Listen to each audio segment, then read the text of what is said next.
Hai Adam. Hai Adi. Kau tengah buat apa tu Adam? Aku tengah baca pasal kisah legenda Masuri. Kisah legenda Masuri? Ha. Seronoknya. Kisah Seronok. apa tu? Oh, nak tahu tak? Nak. Pada zaman dahulu. Beratus tahun dahulu, ketika negeri Kedah masih di bawah pemerintahan Sultan Abdullah Mukarram Shah, terdapat sebuah pulau yang damai di Laut Andaman, iaitu Pulau Langkawi.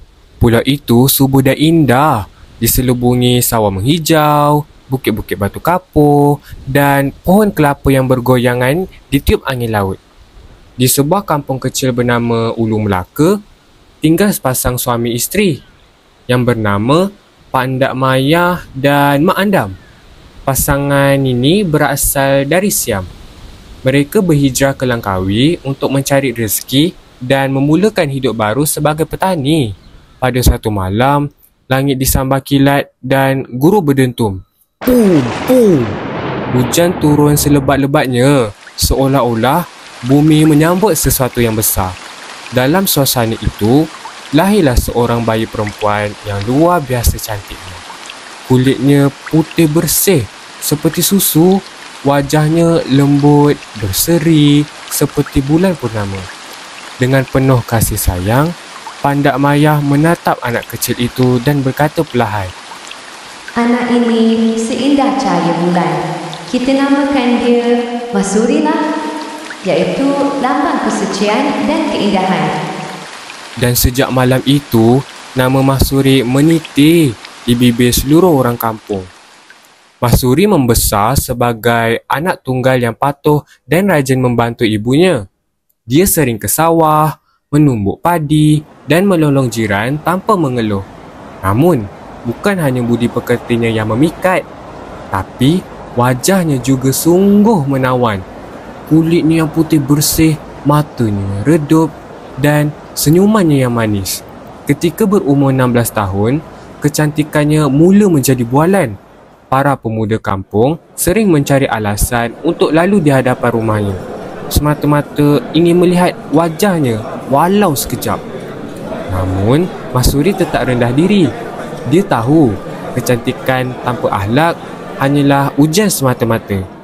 Mak Andam sering berpesan kepadanya, "Nah, kecantikan itu titipan Allah. Janganlah sesekali berbangga dengannya, tapi jagalah dengan sopan dan malu." Masuri mengangguk lembut. Kata-kata itu kekal di hatinya selamanya. Di Langkawi ketika itu, tinggal seorang pemuda bernama Mak Deris, anak kepada ketua kampung. Mak Deris terkenal sebagai pahlawan muda yang gagah dan berani. Dia sering membantu penduduk kampung melawan lanun atau menjaga keamanan. Pertemuan pertama antara Masuri dan Mak Deris berlaku di tepi sungai ketika Masuri sedang membasuh kain. Mak Deris yang kebetulan lalu berhenti sejenak, terpaku melihat kelembutan gadis itu.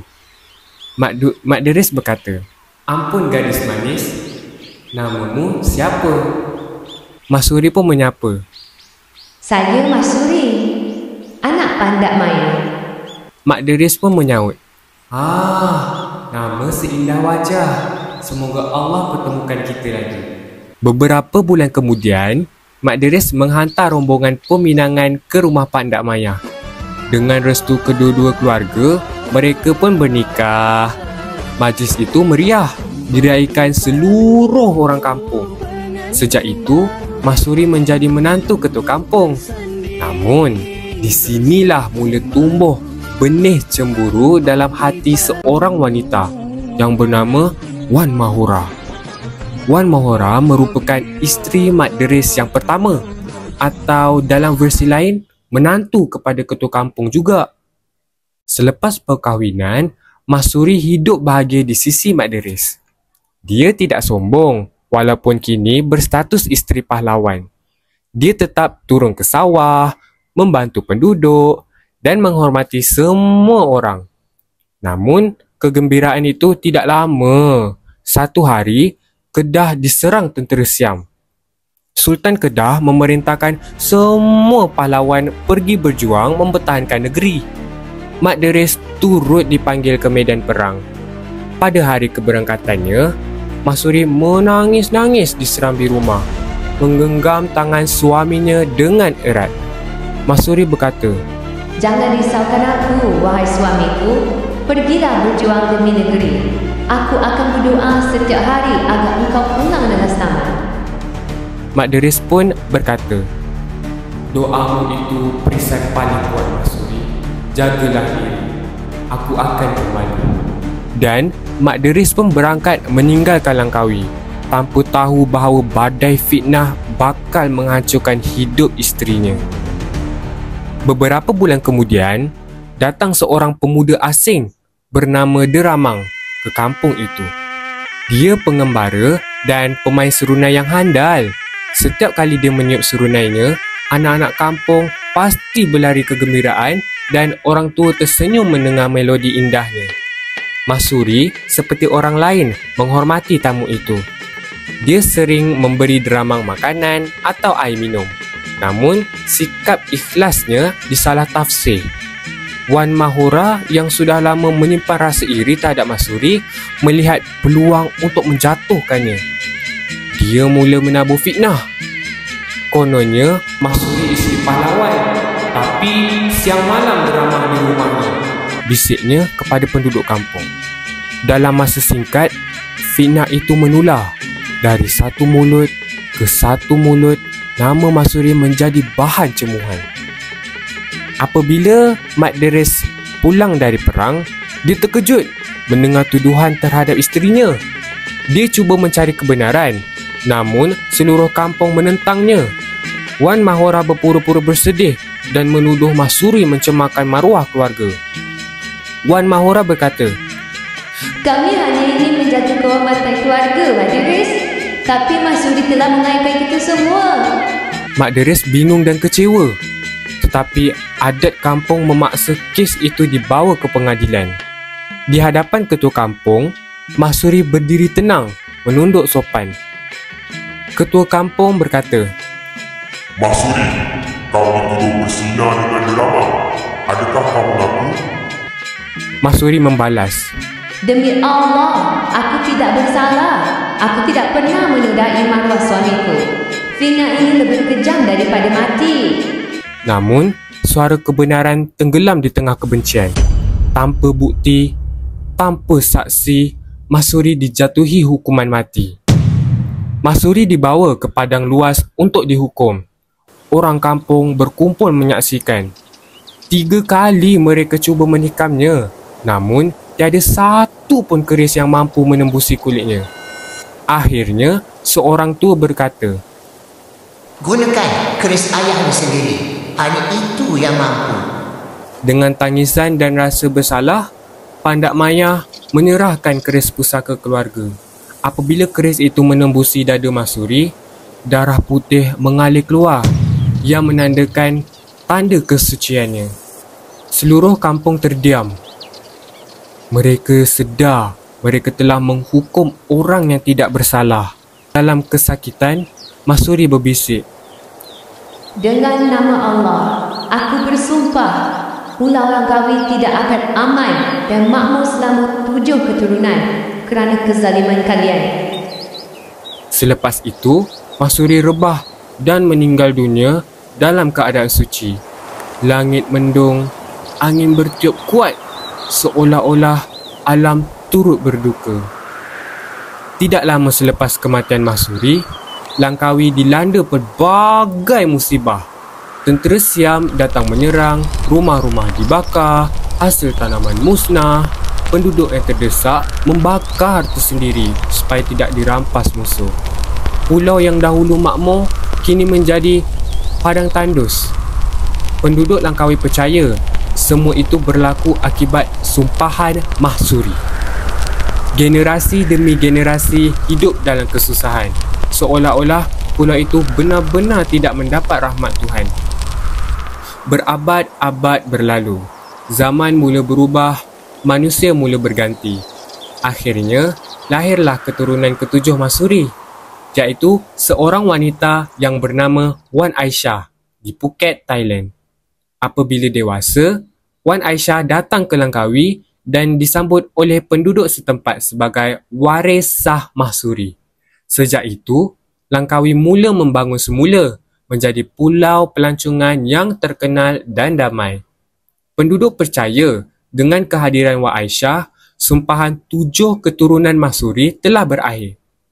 Kisah Mahsuri bukan sekadar legenda, tapi cerminan tentang sifat manusia, di mana fitnah itu mampu membunuh orang baik.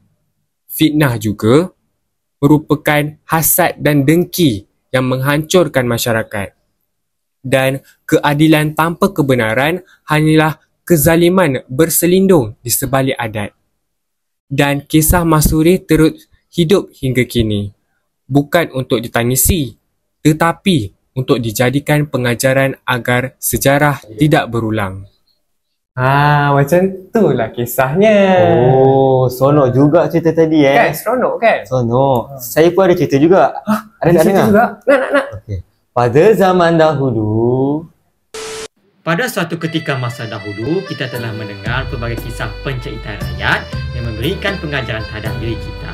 Pada video ini, saya akan menceritakan tentang kisah si Tanggang yang derhaka terhadap ibunya. Mari kita dengar kisah rakyat ini. Pada satu masa dahulu di sebuah kampung nelayan yang terpencil, hiduplah seorang pemuda yang bernama Tanggang bersama ibunya. Mereka hidup miskin dan serba kekurangan. Ayah Tanggang yang telah meninggal dunia sejak dia masih kecil, yang telah meninggalkan mereka berdua untuk menempuh hidup yang susah setiap hari. Si ibu bekerja keras untuk mencari rezeki bagi membesarkan anak tunggalnya itu. Walaupun mereka hidup susah dalam kesempitan, kasih sayang seorang ibu terhadap anaknya tidak pernah berkurang walau sedikit pun. Tanggang pula seorang anak yang rajin dan bercita-cita tinggi.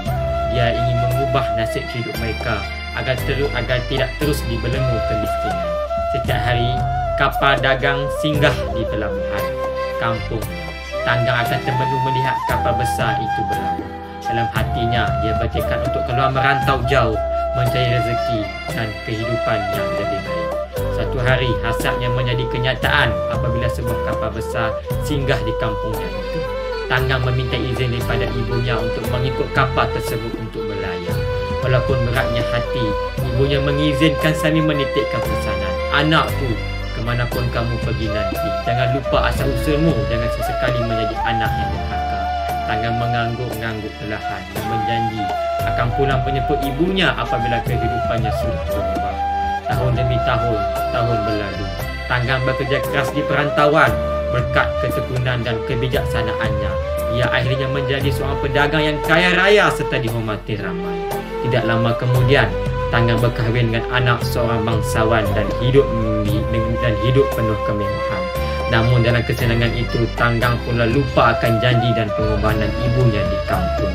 Satu hari, berita tentang kejayaan Tanggang sampai ke telinga ibunya. Betapa gembiranya hati wanita tua itu dengan perasaan rindu dan bangga. Dia pergi ke pelabuhan untuk bertemu anaknya yang sudah lama tidak pulang. Apabila sampai di sana, dia memanggil-manggil anak Tanggang dengan suara yang bergetar. Tanggang! Tanggang anakku! Namun Tanggang yang kini berpakaian mewah merasa malu melihat ibunya yang berpakaian lusuh. Di hadapan istrinya dan orang ramai, Tanggang menafikan bahawa wanita tua itu ialah ibunya. Aku tidak kenal perempuan ini, jangan memalukan aku di hadapan orang ramai. Kata-kata itu menusuk hati si ibu seperti sembilu. Dengan air mata yang bercucuran, dia pulang ke rumahnya dengan langkah yang molai. Dalam tangisan yang pilu, dia menadah tangan dan berdoa. Ya Allah, jika benar dia anakku, tunjukkanlah kekuasaanmu. Berikanlah pengajaran kepada anak derhaka yang tidak mengenal jasa kami. Tak lama selepas itu, langit tiba-tiba menjadi gelap. Petir sambung menyambung dari kencang melanda lautan. Ombak besar menghentam kapal Tanggang singgah perkara. Dalam ketakutan, Tanggang menjerit meminta ampun kepada ibunya. Namun segala-galanya sudah terlambat. Kapalnya musnah dipukul ombak dan Tanggang bersama isterinya bertukar menjadi batu. Sehingga hari ini, terdapat satu batu besar di tepi pantai yang dipercayai sebagai batu Tanggang. Lambang balasan bagi anak yang derhaka kepada ibu bapanya. Bagi memahami jalan cerita si Tanggang ini, mari kita lihat video bersama.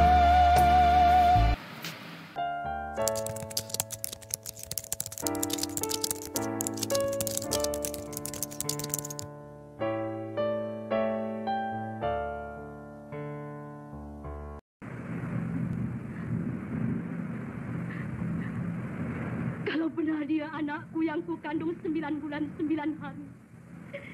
Yang ku lahirkan, aku susukan dari kecil sampai besar.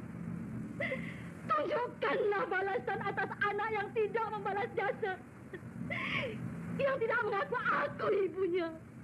Oh Tuhan, kau tunjukkanlah pada anak yang tidak mengenang jasa.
Begitulah ceritanya. Oh, macam tu ceritanya. Seronok juga ya cerita tu. Seronok. Wah. Jadi, terdapat pelbagai pengajaran yang kita dapat daripada dua cerita tadi. Jadi, itu sahaja simulasi bercerita kami pada hari ini. Semoga sedikit dapatlah menjadi pengajaran kepada para penonton. Semoga berjumpa lagi. Bye.